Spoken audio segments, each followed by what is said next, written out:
There's a moment in almost every investigation where things stop feeling random and start feeling constructed. Not solved, nothing that clean, but shaped in a way that suggests someone somewhere has begun to narrow things down. And in the case of Nancy Guthrie, that moment didn't come with a press conference or a dramatic arrest. It came quietly, almost unnoticed in the form of a list. Not a rumor, not something pulled from Reddit threads or neighborhood gossip. A real, physical list, 3 pages long, somewhere between 18 and 24 names, each one paired with a photograph. And according to multiple reports, that list was being carried by an FBI agent from gun store to gun store across Tucson. That's not where an investigation begins. That's where it tightens. Before we go deeper into this, quick question. Where are you watching from? Drop your location in the comments. I always find it interesting how far these stories travel, how a case rooted in one quiet neighborhood can end up being followed across the world. Now here's the thing that doesn't quite sit right on the surface. For 52 days there had been no arrest, no suspect named publicly, no confirmation that Nancy was even alive. From the outside, it might have looked like the case had stalled. But underneath that, something very deliberate was happening. Because the FBI wasn't chasing random leads anymore. They weren't asking who might have done this in some abstract sense. They were asking a much narrower, much more uncomfortable question: who had access? Not just to her address, not just to the street she lived on, but to her world, the routines, the layout, the quiet details you only notice if you've been there more than once. And that's where the setting starts to matter. The Catalina foothills isn't the kind of place people associate with this kind of crime. It's structured, predictable in a reassuring way. Neighbors know each other's habits. Garage doors are left open without a second thought. People walk their dogs at night because nothing has ever really given them a reason not to. It's the kind of place people move to when they're done worrying.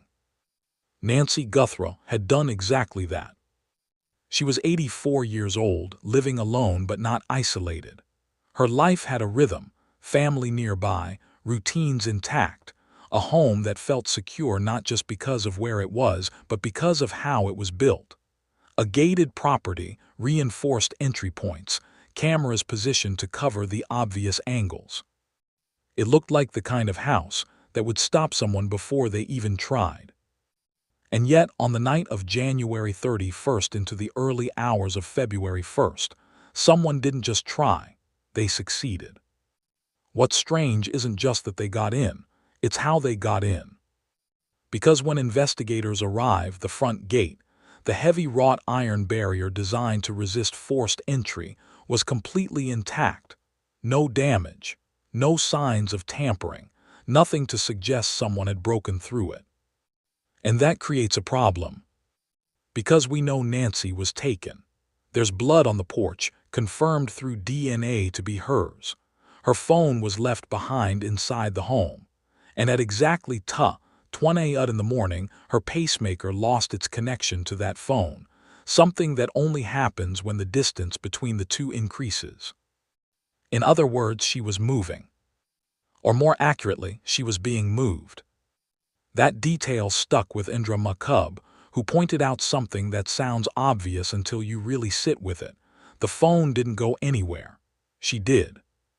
So now you've got a locked gate, no forced entry, and a victim being taken from inside her own home. That's not chance, that's familiarity. Let's walk through the timeline, because this is where things start to feel less like a mystery and more like a sequence someone planned in advance. Earlier that evening, Nancy had dinner with her daughter Unni and her son-in-law, Tamasa Shun. Nothing unusual about that. Family dinner, a short drive home. At 9:40 p.m. her garage door opened. 2 minutes later at 9:50 it closed. That's the last confirmed moment where everything was normal. After that there's a gap, hours of silence. Until 1:47 a.m. when her Nest doorbell camera goes dark. Not a glitch, not a power outage.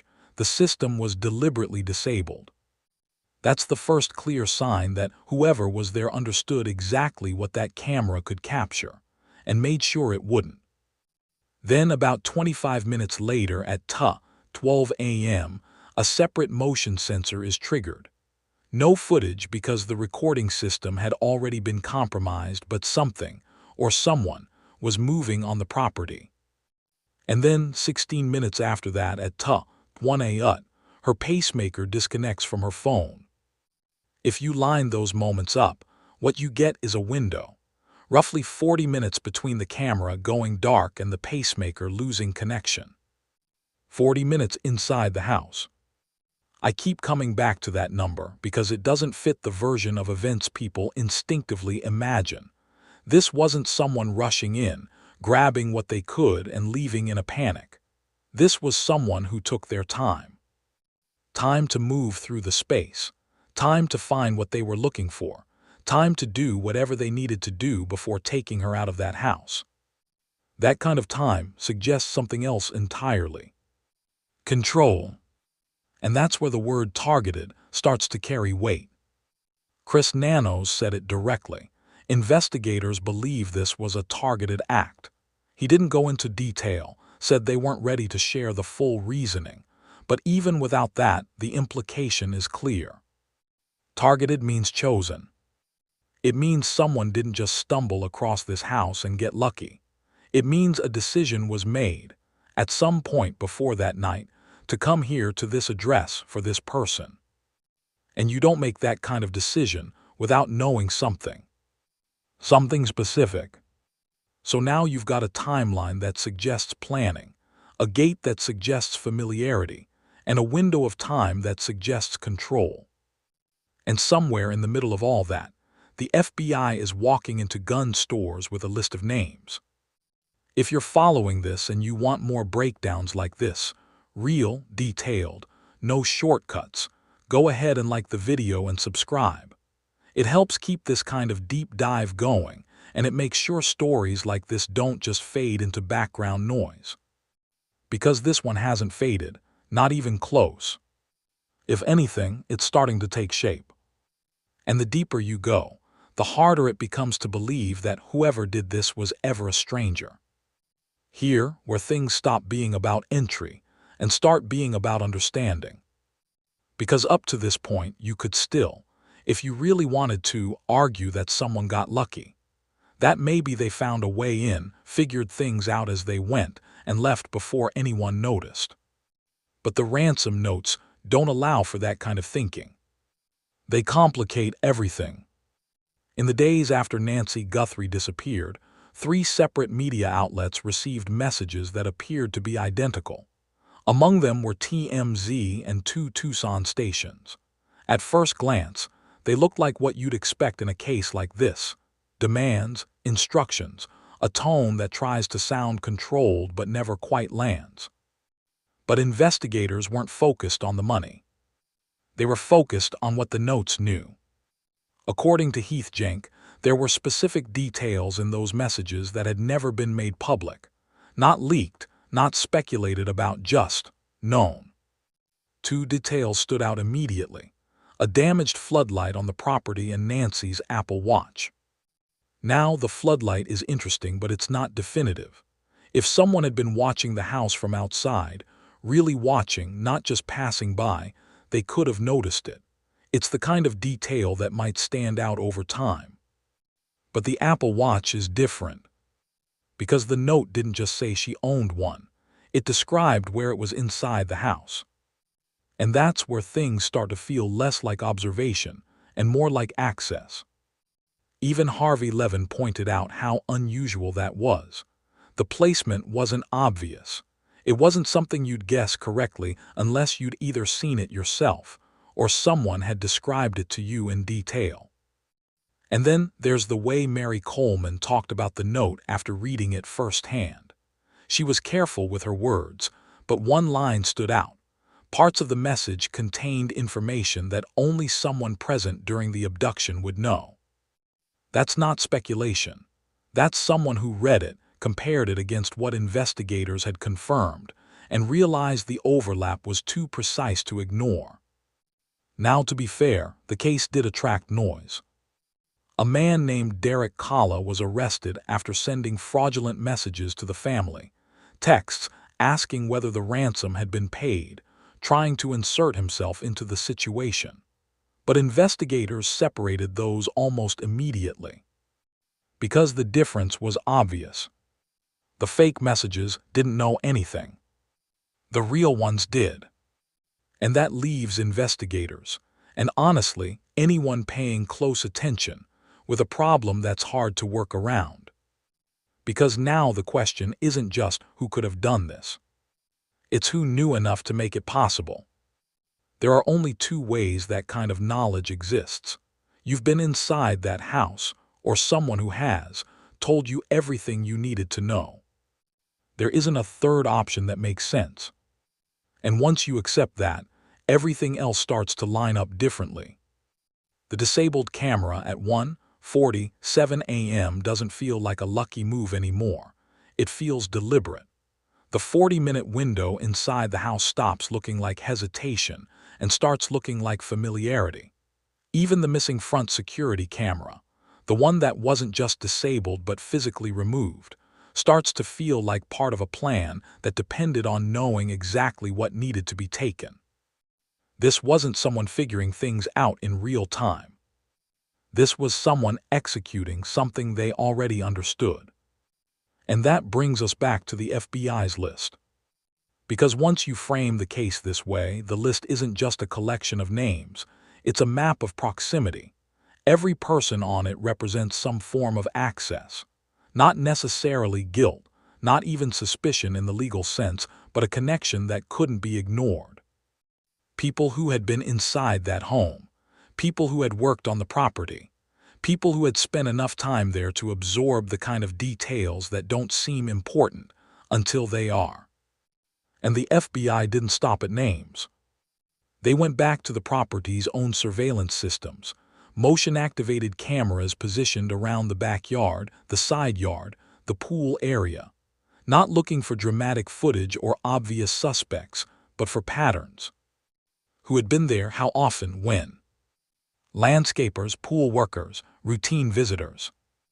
People who, over weeks or months, would have learned things without even trying, where the cameras were placed, which areas weren't covered, when Nancy was usually home and when she was.